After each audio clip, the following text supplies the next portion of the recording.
ക്രൈസ്തവ സമുദായം ഇനി വോട്ട് ബാങ്ക് മാത്രമല്ലെന്നും രാഷ്ട്രീയ പ്രസ്ഥാനം തന്നെയായി മാറുമെന്നും മുന്നറിയിപ്പ് നൽകി താമരശ്ശേരി രൂപത കത്തോലിക്ക കോൺഗ്രസിന്റെ നേതൃത്വത്തിൽ അവകാശ പ്രഖ്യാപന റാലിയും പ്രതിഷേധ പൊതുസമ്മേളനവും നടത്തി.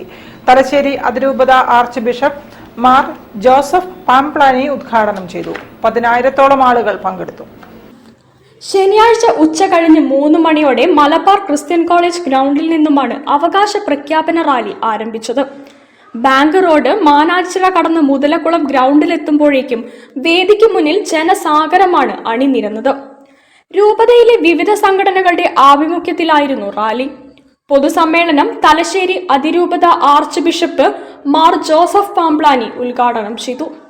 കേരളത്തിലെ സകലമാന ക്രൈസ്തവ സമൂഹവും ഒരു മനസ്സായി സർക്കാരിനോട് ആവശ്യപ്പെടുകയാണ്. JB കോശി കമ്മീഷന്റെ റിപ്പോർട്ട് വെളിച്ചം കാണണം.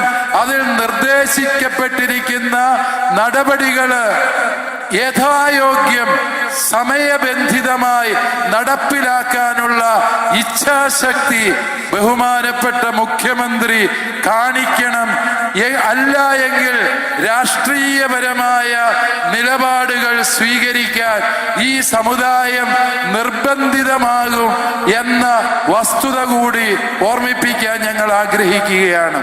19 അവകാശങ്ങൾ സമുദായ സമ്മേളനത്തിൽ ആവശ്യപ്പെട്ടു. കത്തോലിക്ക കോൺഗ്രസ് രൂപത പ്രസിഡന്റ് ഡോക്ടർ ചാക്കോ കാളംപറമ്പിൽ അധ്യക്ഷനായി. താമരശ്ശേരി രൂപത ബിഷപ്പ് മാർ റെമിജിയോസ് ഇഞ്ചനാനിയിൽ മുഖ്യപ്രഭാഷണം നടത്തി. താമരശ്ശേരി രൂപത വികാരി Abraham Vayalil, Rajeev Kochuparambil, doctor Josekutty Ozhukayil, doctor Prakash Thomas, father Sabin Thoomullil, councillor Anfonsa, Benny Lukose തുടങ്ങിയവർ സംബന്ധിച്ചു. കേന്ദ്ര സംസ്ഥാന സർക്കാരുകൾക്ക് നേരെയുള്ള പ്രതിഷേധം കൂടിയായി സമ്മേളനവും റാലിയും.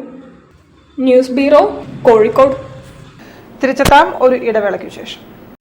ക്യാൻസറിനെതിരെ പൊരുതാനായി കാലിക്കറ്റ് സിറ്റി സർവീസ് സഹകരണ ബാങ്കും MVR ക്യാൻസർ സെന്ററും സംയുക്തമായി അവതരിപ്പിക്കുന്ന ക്യാൻസർ ചികിത്സാ സഹായ പദ്ധതിയാണ് മാസ് കെയർ.